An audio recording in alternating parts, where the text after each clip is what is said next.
एक शमशानु नाम का देश था। वहाँ के लोग शिकार करने में काफ़ी अच्छे थे। उनके हाथों से कोई भी जानवर बचकर नहीं निकल पाता था।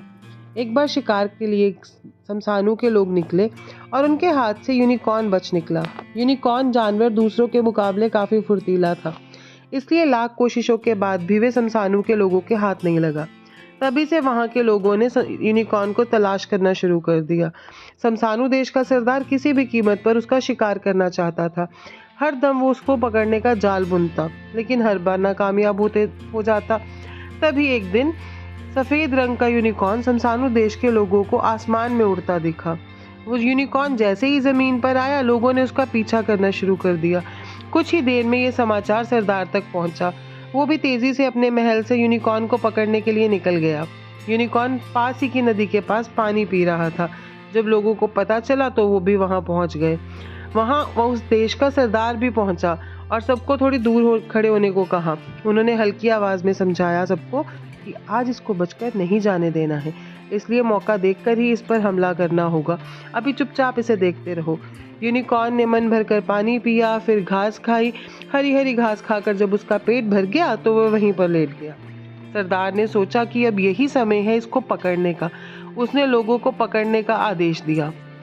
एक लंबी सी रस्सी लेकर आए और उसे यूनिकॉर्न के गले में डाल दी। फिर उसके पैरों में फंसाकर, बाजुओं में फंसाकर उसे खींचने लगे। तभी यूनिकॉर्न की नींद खुल गई। गले और पैरों में रस्सी देखकर यूनिकॉर्न ने चिल्लाना शुरू करा। आखिर कौन उसकी मदद के लिए आता। सभी लोग उसको पकड़कर ले गए और पिंजरे में बंद कर दिया। यूनिकॉर्न को पकड़ने से सरदार बहुत खुश थे। उन्होंने शाम को जश्न रखा। सब लोग झूम रहे थे। जश्न के बीच में पिंजरे में कैद यूनिकॉर्न को भी लाया गया। तभी पता चला कि किसी इलाके में आग लग गई है। देखते ही देखते आग बहुत बढ़ गई। लोग अपनी जान बचाने के लिए चीखते चिल्लाते हुए भागने लगे और सबने आग को बुझाने की कोशिश की, लेकिन आग बढ़ ही गई। पिंजरे में बंद यूनिकॉर्न भी आग को देखकर डर गया। वो फिर जोर जोर से चिल्लाया। इस बार उसकी मदद के लिए एक लड़का सैम आया। उसने यूनिकॉर्न से कहा कि तुम चिंता मत करो, मैं तुम्हारा पिंजरा खोल दूंगा। बहुत ताकत लगाने के बाद 5वीं बार में सैम से पिंजरा खुला। जैसे ही पिंजरा खुला, यूनिकॉर्न अपनी पीठ पे सैम को बिठाकर आसमान में उड़ गया। सैम ने ऊपर से देखा तो आग बहुत भयानक लग रही थी। उसने यूनिकॉर्न से पूछा, क्या तुम हमारी मदद नहीं कर सकते हो? देखो कितनी आग फैल रही है, लोग मर जाएंगे। सैम की बात सुनकर यूनिकॉर्न आसमान से जमीन की तरफ उतरा। उतरते ही उसने अपने मुंह से ठंडी हवा फेंकी और आग बुझा दी। पूरे इलाके की आग बुझ गई और लोग खुश हो गए।